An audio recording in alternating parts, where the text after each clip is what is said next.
सबसे पहले जब सशक्त भारत की बात आती है तो हमें 3-4 सालों से लगभग किसान जो बैठे हैं और जो किसान की मौत हुई, आत्महत्या हुआ, एक तरफ किसान है, एक तरफ मणिपुर है, एक तरफ पूरे देश में नीट से लेकर के सभी तरह के एग्जामिनेशन पेपर का लीकआउट है और लगातार बच्चों पर जुल्म, बच्चों पर केस, बच्चों जो आईएएस बनेंगे, जो देश का निर्माण करेंगे, उनके पेपर लीकआउट हो।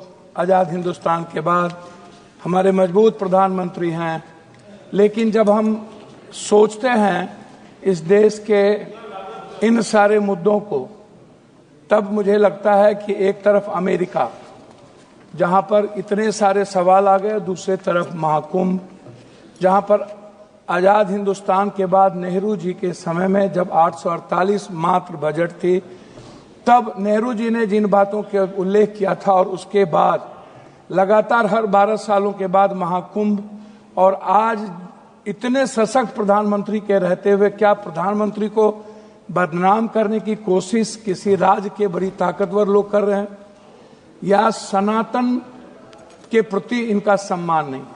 तो सशक्त भारत की बात यदि आती है तो बगल में हमारा कोई भी पड़ोसी देश रास्ते देने को तैयार नहीं है, हमारे साथ व्यापार करने को तैयार नहीं है। जो डेवलप कंट्री है, वियतनाम, ताइवान से लेकर के सब चाइना के साथ जा चुका है।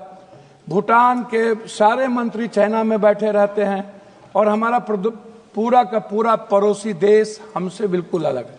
मैं याद दिलाऊंगा, 2-3 million people living India every year, 8 lakh के लगभग जब हमारे इतने सशक्त और 11 बार बजट पेश हुआ तो 8 से 9 लाख लगभग professional like CA under threats of agencies possible brain draining. मैं नो रिलैक्सेशन और tax reason more than 30% people ITR in old scheme discouraging investment and saving. आप जब देखेंगे मानवर, मैं 3 लाख सबसे ज्यादा कर्ज आप उठा करके देखिए कि इस भारत पे लगभग 2024 में भारत पर विदेशी कर्ज 711.8 अरब डॉलर, मतलब 1,96 लगभग करोड़ का हम पर कर्ज है। जो यह कर्ज क्या भारत चुका सकता है? तो मेरा आग्रह सभापति महोदय आपसे है, इस हिंदुस्तान में 3 चीज पर कभी भी मूल्यांकन नहीं हुआ। एक है जितने मंदिर, गुरुद्वारे, चर्च, मस्जिद हैं, हम एक मंदिर की बात करें, गुरुद्वारा और चर्च और मस्जिद की बात छोड़ दें तो 3.5 से 4 लाख करोड़ रुपया मंदिर में डिपॉजिट है। गुरुद्वारे अलग है, अन्य मंदिर अलग है, अन्य चीज अलग है। क्या हम उस पैसे पर जो जिस कर्ज है आज, क्या हमारा वित्त मंत्री उस पैसे पर कोई निगरानी नहीं रखता? क्या उस पर कोई टैक्सेस की बात नहीं आती? 2 दिन का खाना खिला करके क्या हम उसको पूरी फ्रीडम दे देंगे? दूसरी तरफ जितने बाबा लोग हैं इस हिंदुस्तान में, किसी के पास 2000 करोड़ का है, 10,000 करोड़ का है, वो लोग जो फंडिंग रेज किए हैं उनको जिस तरीके से अकूट, आप यदि मैं सब बाबा का नाम नहीं ले पाऊंगा क्योंकि सभापति महोदय आप भी समझते हैं कि हिंदुस्तान में मतलब फकीरी और अमीरी ये दोनों में मजा है। और जिस तरीके से बाबा लोगों ने इस देश को एनजीओ के माध्यम से, एनजीओ भी है लगभग 33 लाख करोड़, तो एनजीओ का क्या कारण है कि एनजीओ पर किसी भी तरह का टैक्सेस या हमारे गवर्नमेंट का रिलैक्सेशन फ्रीडम है जिस तरीके से उसको लूटने की, उस पर हमारा अंकुश नहीं है। दूसरा है CSR फंड। CSR फंड, आप बड़ी बड़ी जो कंपनियां हैं, बड़े बड़े जो हमारे ही सरकारी कंपनियां हैं, वो CSR फंड क्या करती है सभापति महोदय? वो कहां लगाता है, किसको देता है, किस MP के क्षेत्र में बात करके? अध्यक्ष सभापति महोदय बात तो करने दिया, हम इतना 9 बार तब बेकार। मेरा कुछ नहीं कहना अध्यक्ष महोदय, नोटबंदी के बाद आप उठा के देखिए 16.99 लाख करोड़ डिमोनेटाइजेशन का मामला था और उसके पहले 35.99 लाख करोड़ का था, आज भी 35.99 लाख करोड़ का है। कितने लोग मरे? यदि आप घंटी बजा दिए हैं तो मैं बोल नहीं पाऊंगा। मेरा सिर्फ रिक्वेस्ट आपसे इतने है अध्यक्ष महोदय मैं सब कुछ रख देता हूं, मैं आता हूं हेल्थ और एजुकेशन पे, मैं वहां रख दूं, ठीक है। मैं आता हूं हेल्थ और एजुकेशन पर अध्यक्ष महोदय आपसे।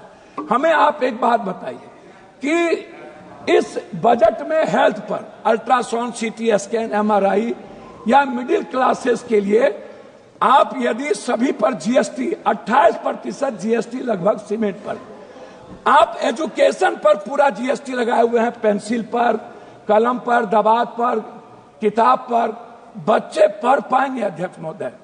सभापति महोदय मैं आपसे बहुत क्लियर आग्रह करना चाहूंगा, हमको एजुकेशन, सबसे ज्यादा गरीबी भ्रष्टाचार से है। भ्रष्टाचार के समाधान पर हम कभी इस हिंदुस्तान में, इस सदन में चर्चा सही तरीके से नहीं कर पाते। उसका समाधान क्या होगा, उसका सोल्यूशन? जीएसटी में सबसे ज्यादा भ्रष्टाचार, सबसे ज्यादा छोटे छोटे व्यापारियों पर जीएसटी। अध्यक्ष महोदय यदि मैंने टेंडर लिया 1 लाख करोड़ का और हम उस टेंडर को छुपा करके 50,000 करोड़ कर दिए, तो जीएसटी की चोरी हम किसका चोरी कर रहे हैं?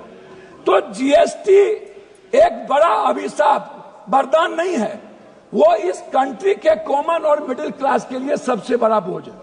आप इसको उठा के सर देख लीजिए, एक है किचन पर आप जीएसटी डाल दिए हैं, आप हेल्थ पर जीएसटी। हेल्थ के इंफ्रास्ट्रक्चर के लिए हमारे बजट में होना चाहिए कि मिडिल क्लास जितने बिलो ऑफ पॉवर्टी लाइन, हम अध्यक्ष महोदय मैं सिर्फ अपनी बात करके खत्म करूं, बिलो ऑफ पॉवर्टी लाइन जितने गरीब लोग हैं या मिडिल क्लास के बच्चे हैं जो एजुकेशन नहीं पढ़ पाते हैं, 10th क्लास जाते जाते लगभग 78-72% बच्चे ड्रॉप आउट हो जाता है। फिर 12th क्लास जाते जाते बच्चे लगभग 58% ड्रॉप आउट हो जाता है, नहीं पढ़ पाता है। हम उस बच्चे को, अच्छा कोचिंग के लिए कोई व्यवस्था हम नहीं दे पाते हैं लगातार। नहीं, मैं आग्रह करूंगा अध्यक्ष महोदय, अंत में आप जब इतनी बार कर रहे हैं, मेरा आग्रह है कि बिहार में बार बार एक चर्चा होती है मखान दुनिया में सबसे ज्यादा पूर्णिया में होता है, मेरे कंस्टिट्यूएंसी, और कटिहार में होता है, वर्ल्ड में उससे ज्यादा मखान कहीं नहीं है। सीमांचल, कोसी, मिथिला का एक भाग जो मधुबनी है। हम बार मखान की जो बात आती है, सर मखान का प्रोसेसिंग नहीं कोई जानता है। मखान फैक्ट्री की बात हमने किया, मखान का हमने प्रोडक्शन रेट की बात की, हमने बाजार की बात की, हमने कहा 10 फैक्ट्री, आप उसमें भी राजनीति कर रहे हैं। हम कोसी की बात नहीं करते हैं सर, 3 हिस्सा नदी से जुड़ा हुआ है। मैं लास्ट कर रहा हूं अध्यक्ष महोदय, भीमनगर बैरेज हो या फरक्का बैरेज, हम गंगा है, कमला है, महानंदा एक्सप्रेसवे है, गंडक है, 3 हिस्सा बाढ़ से हम प्रभावित हैं। आप कोसी केनाल हर बजट में लाते हैं, हर बजट में एक ही बात को कहते हैं। अध्यक्ष महोदय लास्ट कर रहा हूं, अध्यक्ष महोदय 1 मिनट में लास्ट कर रहा हूं, 1 मिनट। अध्यक्ष महोदय मैं अंत में आपसे ये बात कहना चाहूंगा, हाई डैम बहुत महत्वपूर्ण है। दूसरी बात कहूंगा कि स्मार्ट सिटी, पूर्णिया के बारे में थी, कटिहार की चर्चा थी, आ रहा हूं अध्यक्ष महोदय। तीसरी तरफ है हमारा, मेरी बात सर सुन लीजिए, मेट्रो। अध्यक्ष जी लास्ट कर रहा हूं, मेट्रो में पूर्णिया, कटिहार जो हमारा इलाका है कितना महत्वपूर्ण है। लास्ट कर रहा हूं अध्यक्ष जी, बस लास्ट कर रहा हूं। ऑनरेबल मेंबर श्री के फ्रांसिस जॉर्ज जी, अध्यक्ष जी लास्ट आधा मिनट में। ऑनरेबल मेंबर के फ्रांसिस जॉर्ज जी, आधा minute, please be seated, please आप बैठिए।